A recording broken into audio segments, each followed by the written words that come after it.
Manischewitz. We've got a lot of territory to cover. You with me? You're the only audience that can handle this. I want to talk about the First Amendment briefly.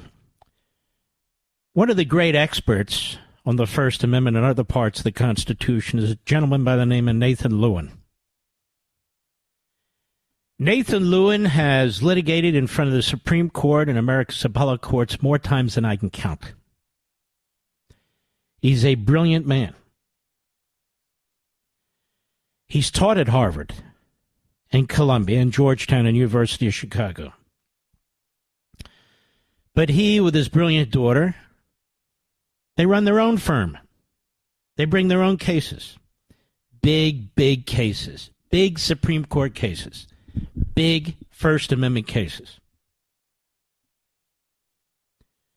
So he wrote a piece in JNS.org, JNS, JewishNewsSyndicate.org, explaining the First Amendment to university presidents, it's called.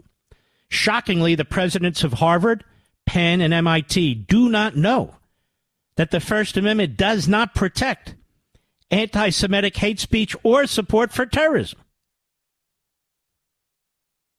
In the wake of the astounding testimony before Congress by the presidents of Harvard, the University of Pennsylvania, and the Massachusetts Institute of Technology, three important questions must be asked. Number one, why are the presidents of leading American universities abysmally ignorant of Supreme Court rulings on the limits of protected speech under the First Amendment? The presidents claimed in their testimony that anti-Israel and anti-Semitic protesters, quote unquote, on their campuses are only exercising their constitutionally protected right to free speech when they call for an intifada and chant Hamas's battle cry from the river to the sea, Palestine will be free.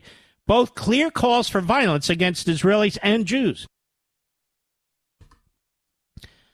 Harvard's president, Claudine Gay, repeatedly declared that her university will act only, quote, when speech crosses into conduct, unquote. She might be surprised to learn that not a single Supreme Court justice, not one, agrees with her.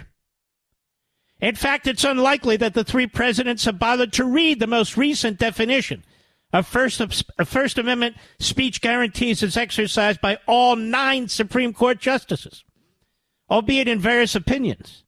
Not one of the justices believes that threats and incitement have blanket constitutional protection and cannot be punished unless they, quote, cross into conduct.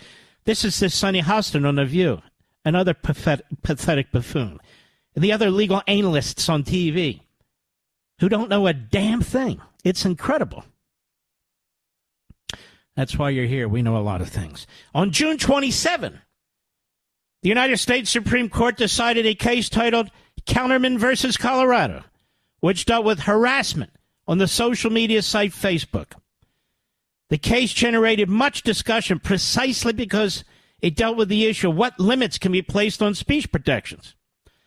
All of the justices agreed that the Bill of Rights does not guarantee any right to send threats over social media. None. Nor did they hold that the First Amendment entitles a speaker to say anything so long as it does not, quote, cross into conduct, unquote. The justices differed only over how relevant the speaker's intention might be to the question of criminal penalties. A majority in the court, speaking through Justice Elena Kagan, said that expressing a threat would be a crime if the speaker uttered it with, quote, reckless disregard, unquote, for how it would be understood by the listener. 4 justices differed only in part. All the justices agreed that freedom of speech does not protect a speaker who makes a threat with reckless disregard for the listener's fear of violence. And we have more than fear of violence. We have actual violence and threats going on these campuses. Jewish students locking themselves in rooms, locking themselves in their dorms, in the libraries, in attics, not wanting to go to class. Lewin writes, the campus protesters in question are obviously guilty of reckless disregard for the fears of their Jewish fellow students. Under the most recent Supreme Court rulings, they can be charged with crimes and punished accordingly. That the presidents of Harvard, MIT, and the former president of Penn are ignorant of this is shocking. Number 2, why are major donors to these universities only terminating future grants rather than demanding that billions of dollars in past donations be refunded. Benefactors who've given huge donations to Harvard and other universities with enormous endowments have announced publicly that they will not continue to contribute to these institutions because they promote and fail to control anti-Semitism.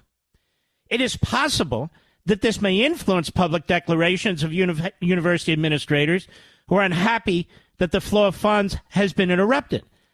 But given the vast resources of these institutions and the contributions likely to come from anti-Semitic and anti-Israel sources, it will only have a modest impact.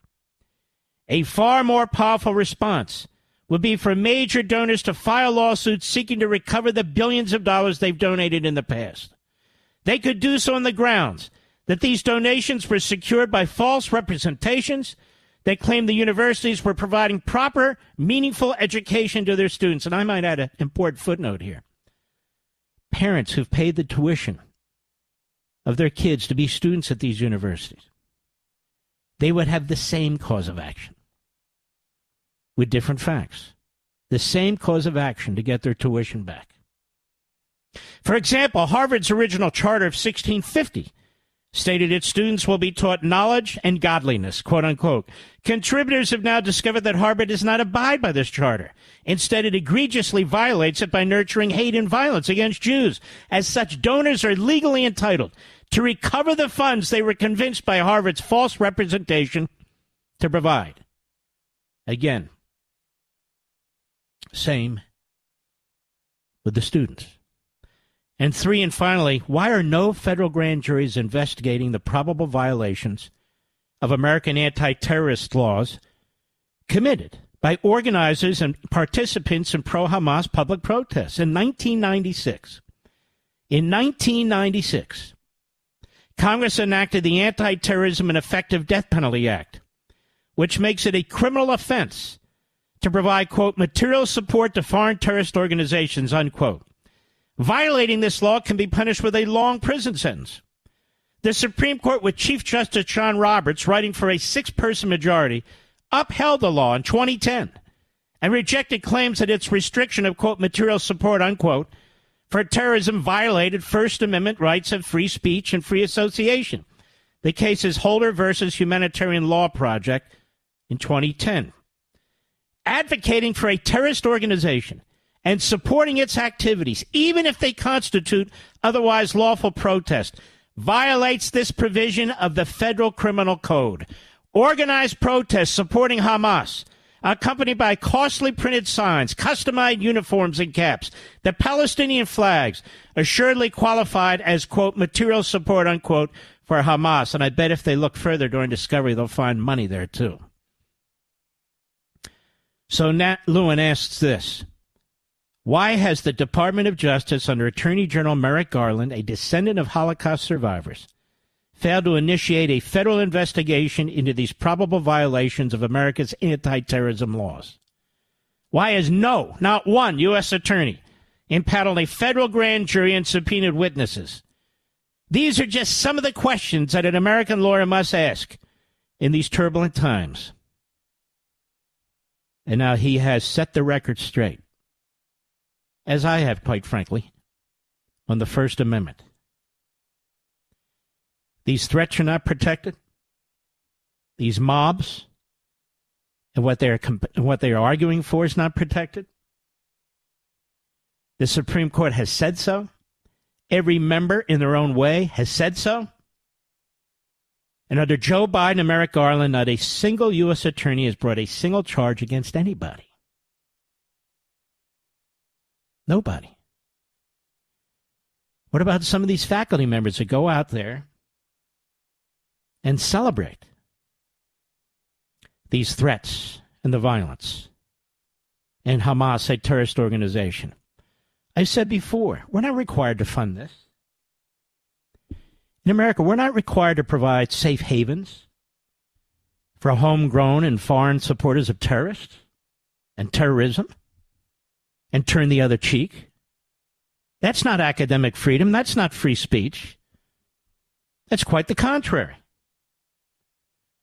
And so things that can be done are not being done by the Department of Justice, by Joe Biden, by not a single U.S. attorney in the United States, not one of the 93, none of them